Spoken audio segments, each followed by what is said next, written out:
Hello student, most welcome. तो चलिए लिखेंगे जागरण संपादकीय 15 मार्च 2026 का डिक्टेशन। डिक्टेशन लिखने से पहले इसमें आने वाले कुछ हार्ड वर्ड और वाक्यांश की आउटलाइनों पर एक नज़र डालते हैं।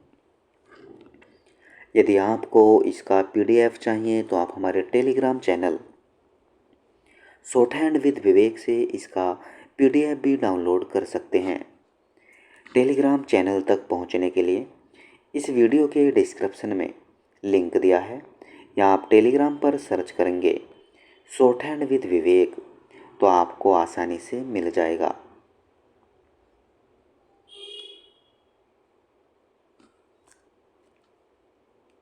चलिए लिखेंगे इसका डिक्टेशन। डिक्टेशन की स्पीड लगभग 80 शब्द पर मिनट रहेगी। डिक्टेशन स्टार्ट करेंगे 5 सेकंड बाद।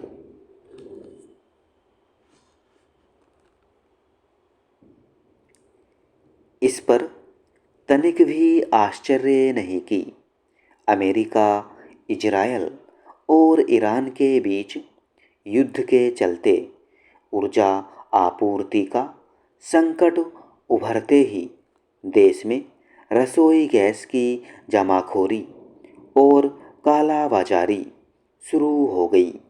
यद्यपि सरकार ने इसे रोकने के लिए आवश्यक वस्तु अधिनियम लागू कर दिया, पर लगता नहीं कि इससे जमाखोरों और मुनाफाखोरों के दुस्साहस में कोई कमी आई है।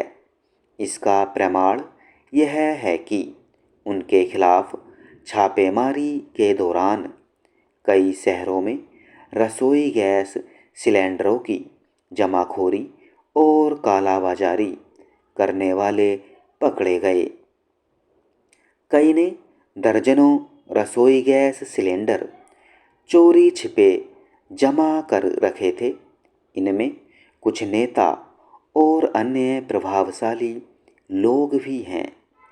इसी तरह उन मुनाफाखोरों की गिनती करना भी कठिन है जो महंगे दामों पर रसोई गैस सिलेंडर बेच रहे थे। ऐसे तत्वों की सक्रियता का एक कारण संबंधित अधिकारियों और पुलिस की मिलीभगत भी होती है। वे भी बहती गंगा में हाथ धोने लगते हैं और इस तरह आम जनता एवं सरकार का संकट बढ़ाते हैं। अपने देश में किसी भी संकट के समय आवश्यक वस्तुओं की जमाखोरी और कालाबाजारी बहुत आम है।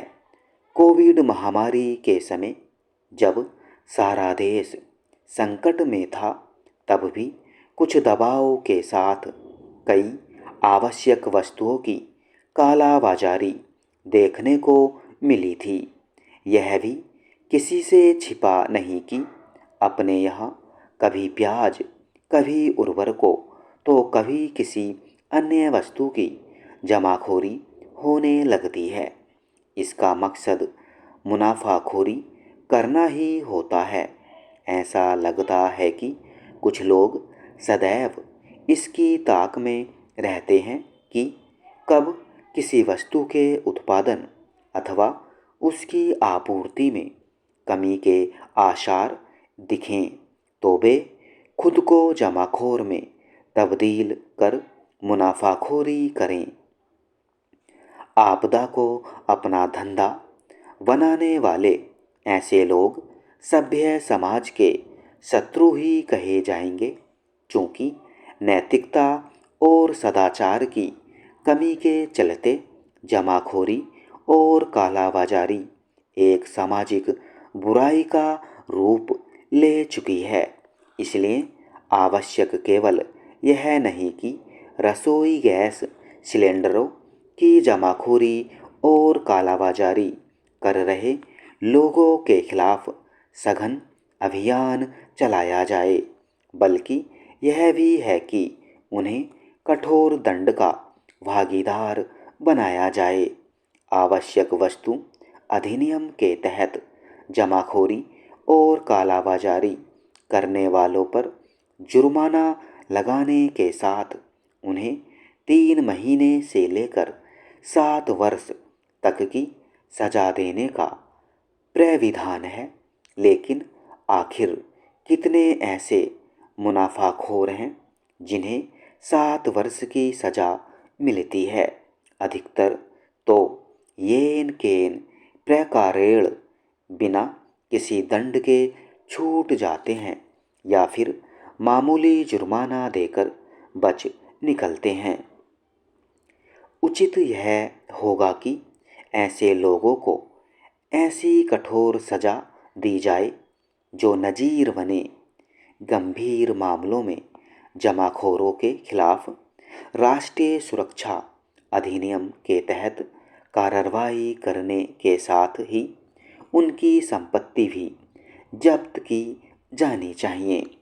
इससे ही मुनाफाखोरों के होश ठिकाने आएंगे और वे जमाखोरी से बाज आएंगे।